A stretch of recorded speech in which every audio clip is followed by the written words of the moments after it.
Hey, are you thinking about a career in software engineering? We asked 6 software engineers at the top companies like Google, Meta, Square, and Lyft to talk about what it's like to start and succeed as a software engineer if you were to start today. My name is Felix Tia, and in today's video, we're diving into the truth about becoming a software engineer this year.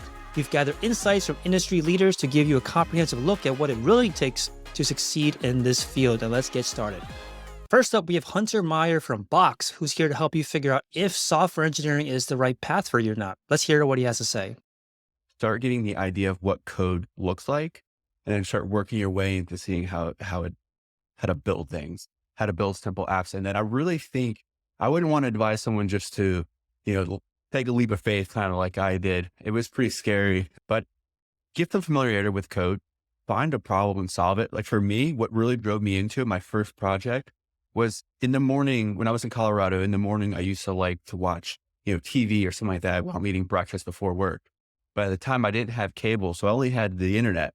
So I used YouTube, and YouTube to me was slow. I'd spend all my time searching for a video, clicking on it. And by that time my cereal got soggy.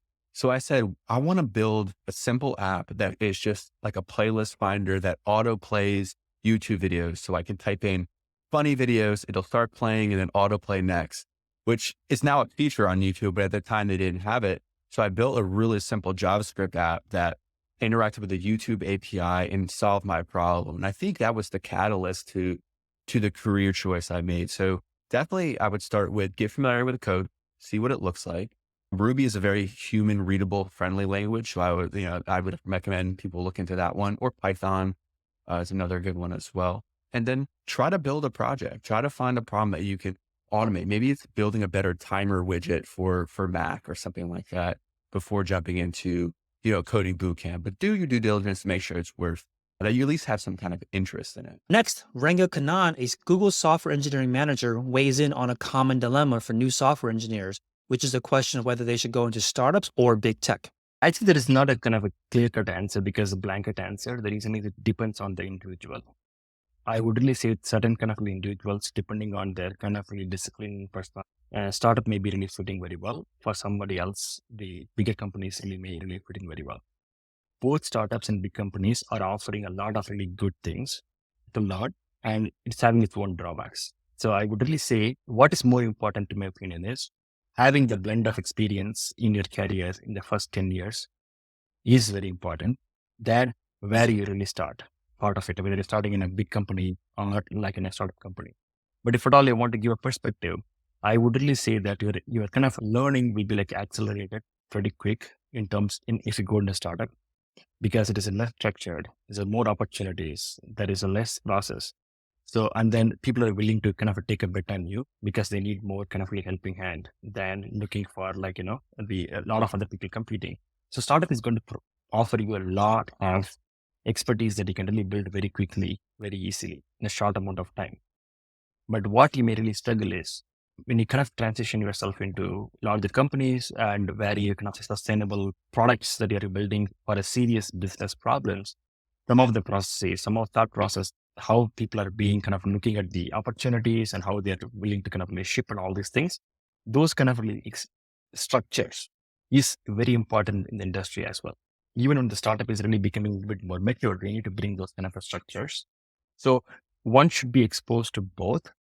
I would really say for individuals, startup can really give you a lot more opportunities to learn the raw skills very early on, very quickly. So that could be one option to go. Assuming that you can really willing to put up with it, kind of really pressure and time and ambiguity and not having any coaching and other aspect of it, that is a kind of a drawback in startup. Whereas if you go to kind of big companies, you get a lot of coaching, a lot of really structured setups, but you may little bit learning where it may take a bit longer for you to learn the raw things because your ability to getting exposed is limited. In this clip, we have Shivram, an engineering manager at Cash App. He's here to discuss the crucial skills you need to learn outside of computer science. I think working with others, finding a lot of opportunities to do projects together. There's this stereotype of this engineer working by themselves on a computer. That's just not how the industry works. It's a lot of working with other engineers, working with people from other functions. Your goal is to solve problems and identify the right things to solve for the users and for the business. So a lot of this is focused on talking to other people, asking the right questions, proposing things, your writing skills, working together, getting feedback, giving feedback. Like these are some of the higher level skills that really, as you grow, help you kind of do the right things for the business. So yeah, I think, in your college years, I would say spend a lot of time working on group projects, work with each other, build that muscle of like understanding your role, understanding how others can do better, giving them that feedback. And these are all critical muscles that you can build. And yeah, I think the side projects also kind of really help you kind of think outside the box and express that creative energy, which kind of feeds into your passion again. So I think the combination of these two things are definitely very effective. Now, let's hear from Michael Avrukin, who is an engineering manager at Google Sheets, about how to future-proof your software engineering career to make sure that you're always marketable and desired in the job marketplace. My personal opinion is that over time, software engineers are going to become much more business-minded, have a lot more business acumen and say in product direction and in revenue direction and in where things are, customers are headed. And you're going to have this slightly new breed of software engineers who are, we really should be launching feature X because we think that's going to make us more money than feature Y that we're losing money on. So I think that's going to become much more of a thing than what we have now. Next, we have Vineet, who is an engineering manager at Google, who's here to talk about soft skills, how to earn the trust of your colleagues and why it's crucial for you to do so to succeed in your career.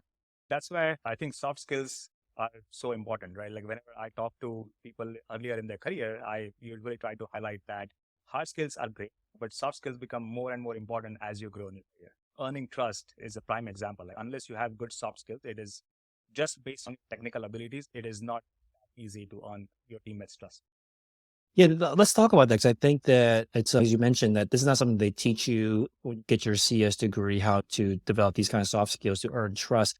What does that mean to you to earn someone's trust? I mean, what ways have you found to be the most useful to earn the trust of your colleagues? Yeah, there is no one right answer that, okay, do this and you will be able to earn trust. Like there are multiple various aspects that you have to keep in mind, right? And that's why I think communication in general is such a broad umbrella, but that is what plays a big role in earning trust, in my opinion. So one of the most important things is your listening skills, like how you behave with them during meetings. Are you combative or are you taking into consideration what their opinion is?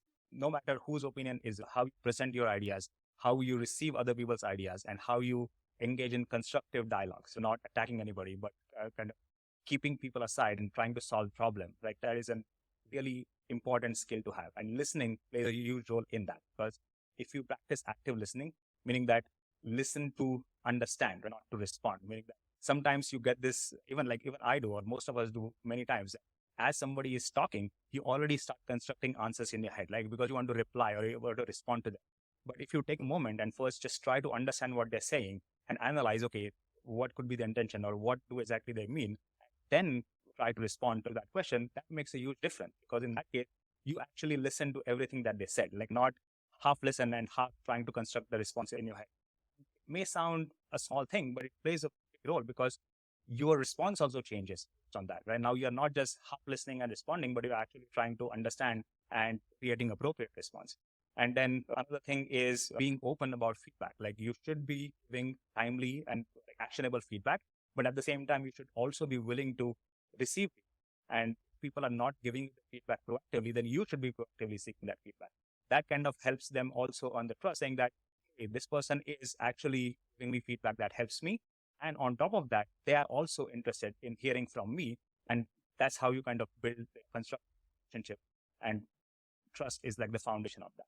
So these are two main things, in my opinion. And in addition to the technical part that I'm saying, you may have great soft skills, but if you are not technically savvy or if you don't know what your tech stack is, then just the soft skills is not going to help, because then they say, okay, yeah, he's a good communicator, but he doesn't understand the system. So how can I trust him?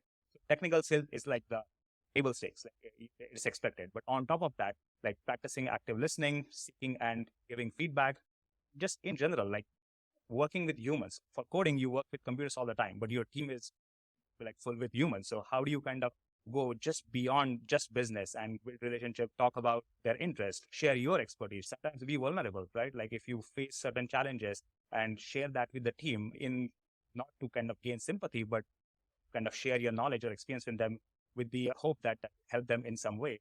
That also helps in building trust. So these are some of the things that I practice myself, and something that I feel that everybody follows at least partly all of these things, that will help them tremendously in earning trust.